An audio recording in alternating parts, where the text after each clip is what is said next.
Hey everybody, welcome back to James Draws Everything, continuing today with drawing every country in the world's flag. And today, going back into Africa, kind of the southwestern coast over here. It borders the Congo, Zambia, and then also Namibia. It is the former Portuguese colony of Angola.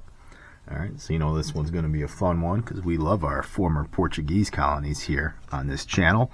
So let's just get started with the flag and learn a little something about Angola. Alright, so it does actually have a fairly unique flag for Africa. Right, it is not a Pan-African flag. Early Angolan civilization, kind of part of like the Bantu expansion, Bantu-speaking peoples settled there in the 6th century.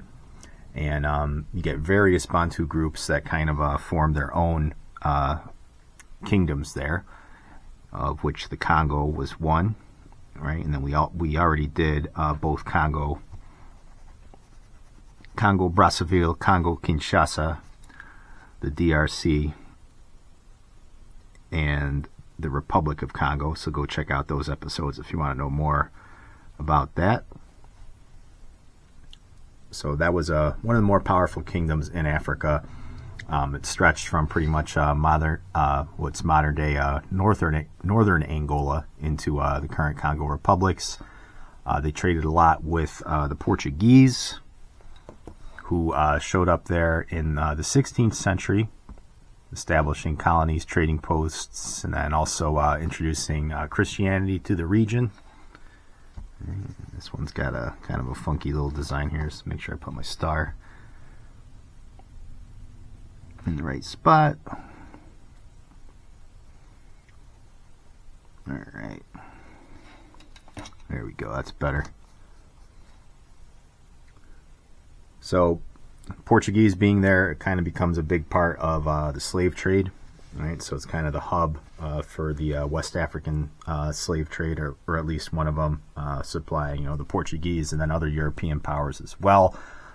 So these people end up in Brazil, other parts of the Americas, other parts of Portuguese Africa as well.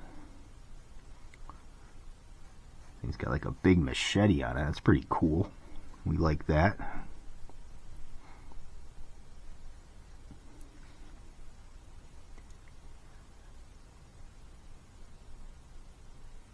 Yeah, so a lot of people, kind of displaced during this time due to the slave trade. As many as 4 million people, as far as we know. And there's some kingdoms to the south that are not part of the Congo, and they kind of become a little bit more friendly toward the Portuguese and one of their queens. Some of them fight off Portuguese influence in the area. Some smaller kingdoms kind of ally with the Congo at this time. So this kind of leads to a bit of a kerfluffle that the world powers kind of have to make a decision on in the 19th century. So there's a British conference in 1884 and 1885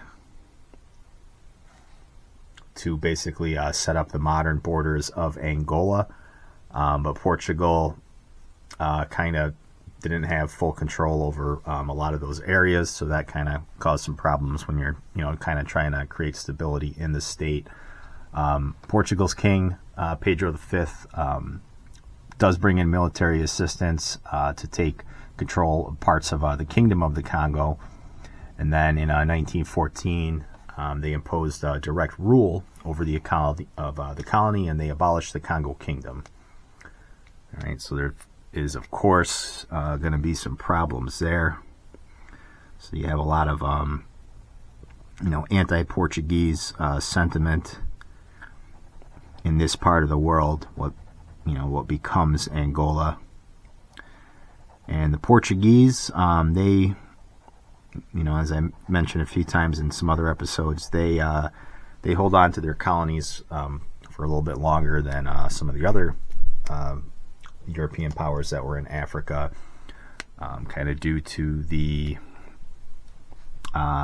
the ethos, I guess you would call it, of pluricontinentalism, right? So Portuguese and British were always kind of considered good buddies, good trading partners, but you can kind of maybe say that the Portuguese got a raw deal from the British in their African empire.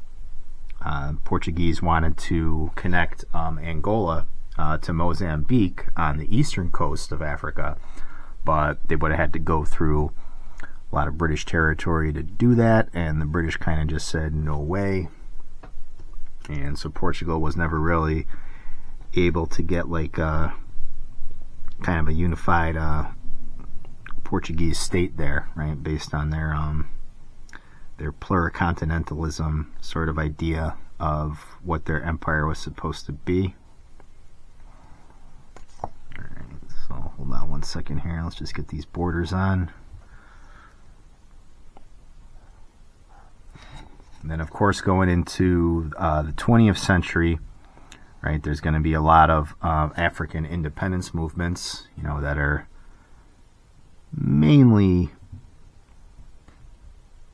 supported and egged on by Soviets, right, and not for altruistic reasons, if you know what the Soviets are doing there. So Angola, they have a revolution in 1961, the Angola National Revolution. That's when it begins. But of course, Portugal doesn't give up their African colonies until 1975, right? So the French, the British, theirs kind of go away in the 60s, and then in the late 50s, in some rare instances, Portugal held on, though, right? They weren't going to give in to a Soviet influence like the rest of the world did, right? And African independence, not as simple as the way you're taught about it or the way it's sold to you, because a lot of it is just simply a communist influence, right? So, and the Soviets, as well as Cuba, had a very strong hand in Angolan independence. All right, so you got a lot of different parties. Remember, Angola was kind of a multi-ethnic state, and I don't mean there was Portuguese and Africans there. I mean the Africans themselves, a lot of different kingdoms and different racial identities there. So independence, that's kind of taking place at the same time as the Carnation Revolution in Portugal. So, Salazar is dead. Portugal loses their grip on the rest of the world, or whatever little bit they had left from their colonial days. So there's several different independence movements in Angola. You got a popular movement for liberation of Angola, the MPLA, and they took power. And there's also a National Union for Total Independence in Angola, UNITA, and that's one of their main competitors. So you get a lot of conflict between those two groups that are kind of warring over, what Angola should be. And that kind of leads into a full-blown civil war, right, with the Portuguese gone. Nobody's there to administer things. A lot of communist subversion there with, the pro-communist party, getting what they need from, the Soviet Union and Cuba as far as war material and agitprop and whatever you want to call it. So, all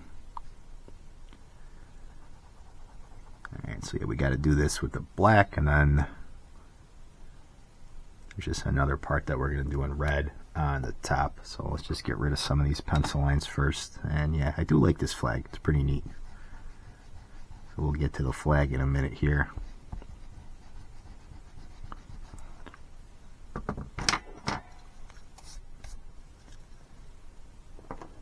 So this becomes a major Cold War conflict, right? So I mentioned Soviet and Cuba support.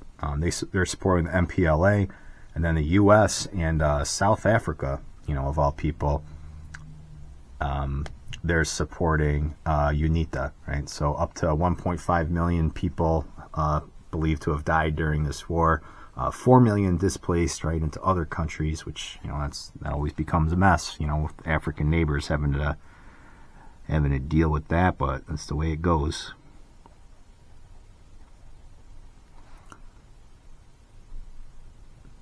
And this conflict lasted for about a quarter of a century, so it wasn't over in just a minute. UNITA's president, Savimbi, he died in 2002, so that cemented the MPLA's hold on power, and kind of had a little bit of a back and forth since then. And Angola is a very rich country, right? There's a lot of natural resources there, right? You don't kind of draw the interest of colonial powers without that, or communist powers, right? But yeah, years and years of Marxist-Leninist government kind of destroyed the place, along with the Civil War, right? So of course the communists, they don't really care what happens after the fact. And yeah, so Angola is, despite all its riches, it's one of the lowest countries in the world, on the Human Development Index, very high infertility rates and child mortality and stuff like that. In need of a lot of humanitarian assistance. So are things better now that they're independent? I'll let you be the judge of that. You know where I stand.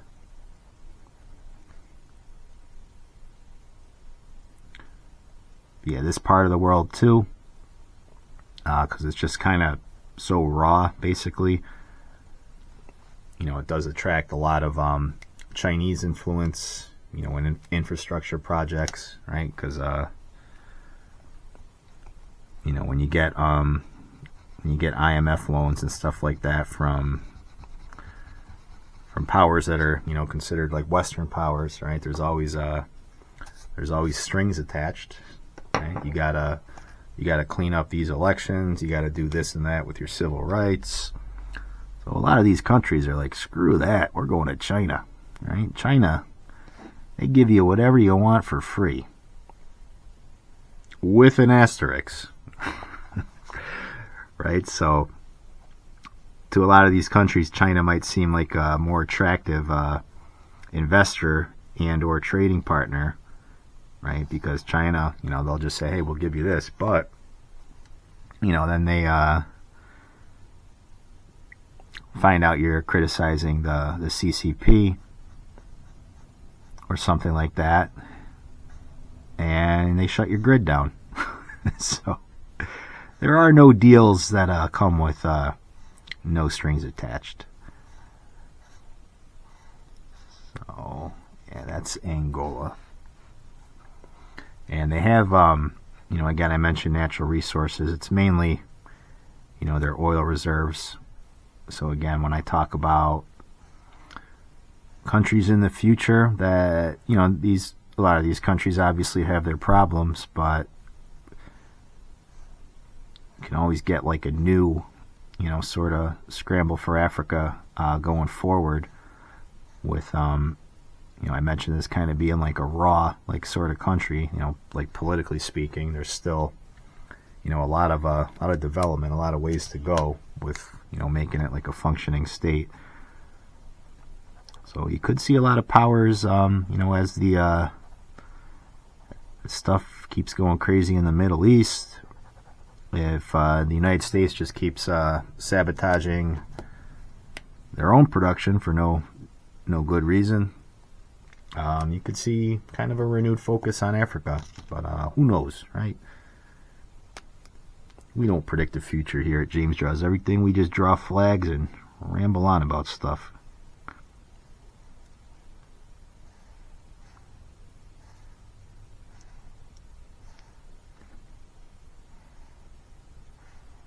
Alright. So yeah, it's gonna take a minute. Just gotta be pretty detailed here. And it's a big country too. So this country we're talking about, it's twice the size of the state of Texas.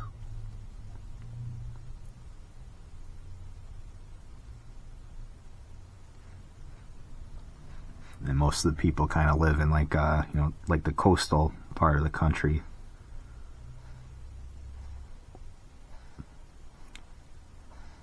Again, a lot of different Congolese people,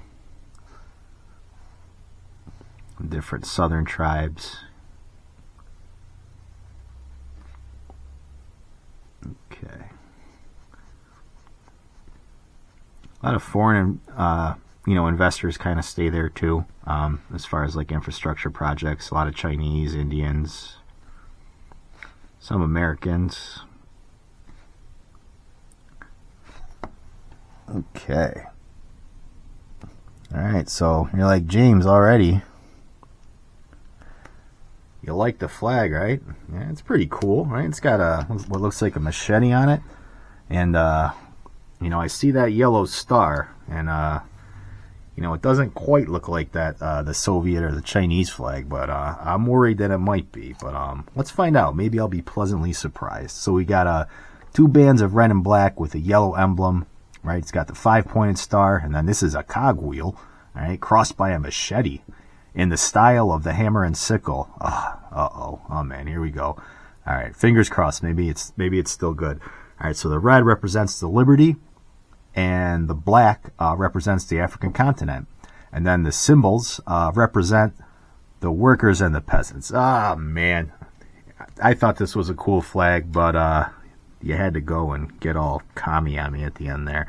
Oh well, I still like the way it looks. But yeah, we don't like communist or Marxist designs here. But pretty striking though, red and black, right?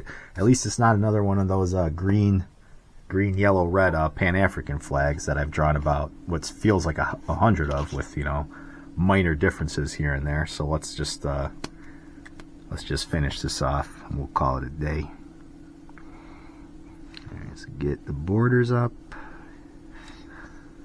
We love our borders here at James Draws Everything. Close them borders, right? The top, the bottom, the left, the right. There you go, nice and closed. And that is